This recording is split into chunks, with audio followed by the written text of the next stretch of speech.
Hey everybody, it's Ray from ROCO12 on EpicDroid.com, and I'm here today with a super quick video showing you guys how to get back the old TCGPlayer. The TCGPlayer app is an app that was recently updated, and it has been hit with a ton of negative feedback. It's slow, it's unwieldy, it doesn't work half the time, and it just isn't all that great. TCGPlayer went from being the industry standard and from being the app that everybody used to be able to identify their cards and to tell how much they were worth, to being one of the most derided and most hated apps that is out there. So for those of you who aren't aware, TCGPlayer is an app that allows you to scan in your Magic cards. It has a couple of other purposes in there too, but you can scan in cards and then you can identify them and find out how much they are worth. It is awesome for when you are doing trades locally or even when you're looking up prices for a card that you just pulled. With the current revision, you open the app, it takes you to this home screen, you then tap this little button here that takes you to your scanning page, you go to scan, and you hold your phone right, and you hope that you get it lined up right. Once you do get it lined up right, it presents you with a picture version. You pick which version it is, you tap,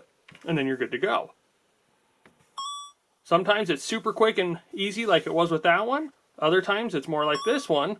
And that actually scanned faster than I've ever had it scan before. But if I scan it again, because it actually scanned it in incorrectly. This is more like it. This is what I normally get when I scan cards. It never ever scans. I have to try again and again and again, and eventually it'll pick it up.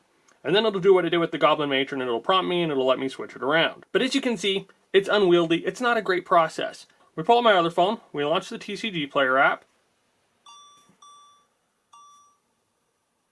and it immediately starts scanning. And yes, it scanned one of them in wrong, but it's easy to fix. Scroll down to the bottom, tap it, and we're good to go. Now that functionality is functionality that we'd all like to have, so I'm going to show you guys how we can do that here today.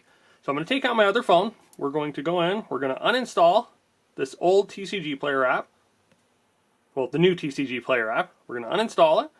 We are then going to go into Chrome, we are going to go to ROCO12.com, this is my website, I'll have this link in the description down below, I've already navigated to it for you. But this here is a backup of the last version of the app, it's the same one that you saw on my other phone just a second ago.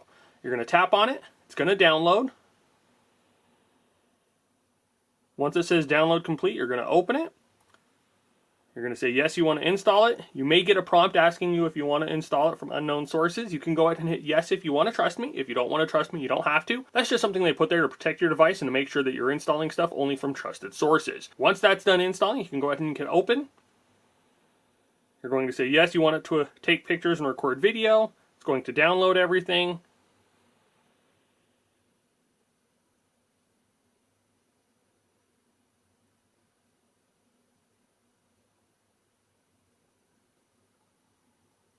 And then presto, you are good to go. Now there is one last step that you need to take, and what you're going to do is you're going to go into the Google Play Store. In the Play Store, you're going to search for TCGPlayer. Once you've searched for it, you're going to see that it does have an update button. Don't hit that. You're going to come in here, you're going to tap up in the top right corner in that little three-dot menu, and you're going to uncheck the Enable Auto Update button. What that will do is it will prevent your device from automatically updating this in the background. You still can't update it. However, if you do accidentally update it, all you got to do is you just got to uninstall it again and repeat the install process. So again, it's a super straightforward process. It's a super easy way to get back the functionality, speed, and quality of the scanning that we used to get with the old TCGPlayer app. So far, it continues to be updated. It continues to function exactly the same way that the other one does. It's just the UI is a little bit different, a little bit more dated, but a lot more effective and a lot more usable. So if you guys have any questions about the process, about anything you've seen here, or about anything else today, please feel free to leave a comment in the comment section down below and reply as soon as we're available. If you've enjoyed this video and you want to see more like it, please remember to give us a thumbs up and to share it with your friends. And as always, just want to tell you guys thank you for watching, thank you for all your support, and you all have an awesome day.